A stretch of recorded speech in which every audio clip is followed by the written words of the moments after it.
So ayun mga idol, ngayon naman ay papakita ko sa inyo ang ating ginawa ulit na isang application na kung saan, mapapakinabangan ng ating mga guro at mga teachers ay ng mga estudyante, sorry, ayan. So dito, gamit niya ang AppScript then tas spreadsheet, mas magiging madali at magiging mabilis ang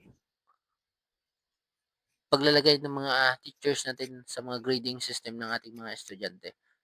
Ngayon, ito yung ating application, kung saan ito yung gagamitin natin na talagang magiging work at sa ating mga teachers. So ngayon, ayan, wait lang natin 'to. Ito yung application na kung saan, gagana online at hindi na kailangan magbayad ng mga system na sobrang mamahal. Then ayun nga, sabihin na natin na for, internal lang or para lang sa ating office na mas mapabilis at mas mapaganda yung ating, transaction online. So, kapag bibili tayo nito ng ano, ng system nito siguro worth of 60,000 hanggang hindi lang siguro gano'n. Kasi yung pagme-maintain nun ay talagang medyo mahirap kasi online.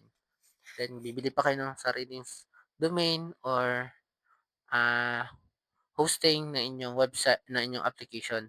So dito ipapakita ko sa inyo, ayan, mapapansin niyo, ah, meron na tayong online na grading system para sa ating mga estudyante at mga teachers, ayan.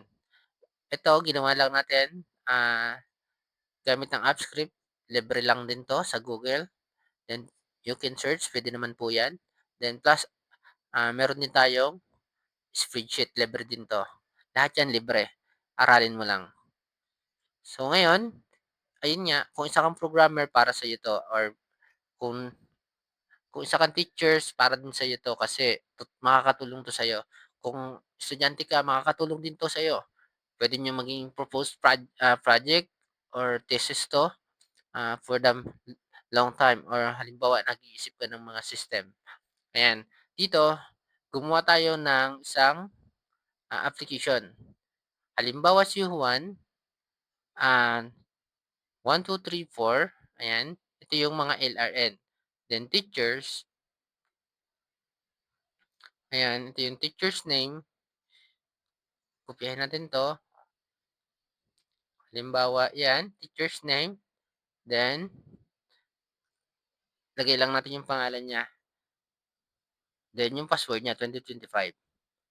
So ayan, then puwede din siya mag-registered. Registered muna natin.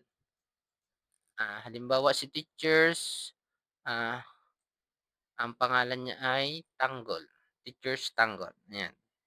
Then yung password niya ay 2025 para mabilis lang, 'yan. Then dito ay Cardo Dalisay ang kanyang full name. Registered,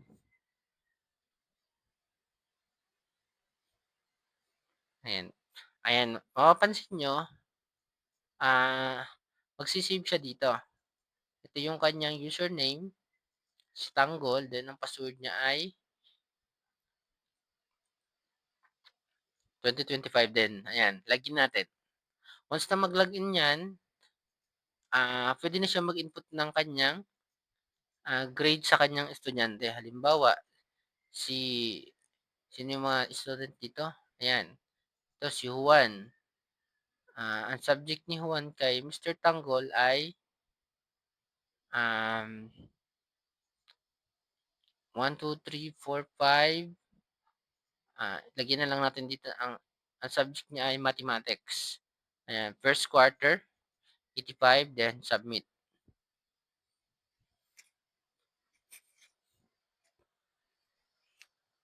ayan.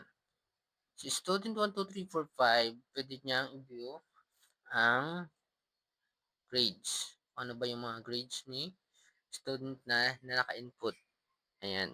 Ito na yung mga grades niya. Ito, yung final grades ay automatic na 'yan.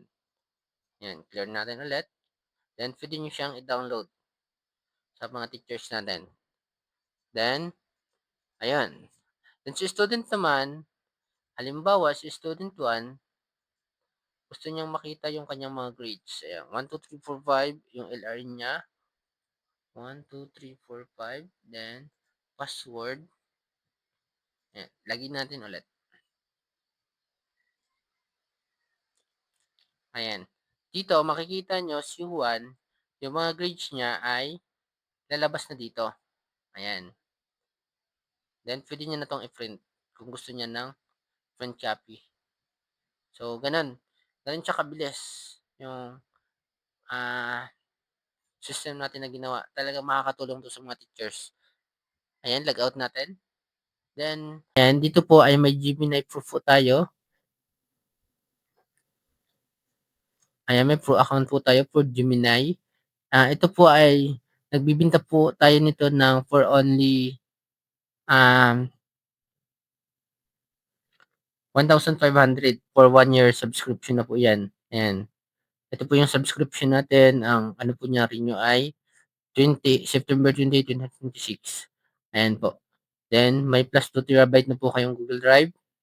Then lahat po ng ano, ng gusto niyo ay puwede niyong gamitin diyan, ayan po. Then maraming salamat po sa mga gusto mag-avail ng ating Google Drive plus Gemini Pro account ay puwedeng-puwede po tayo puwede-puwede ko po kayong matulungan diyan.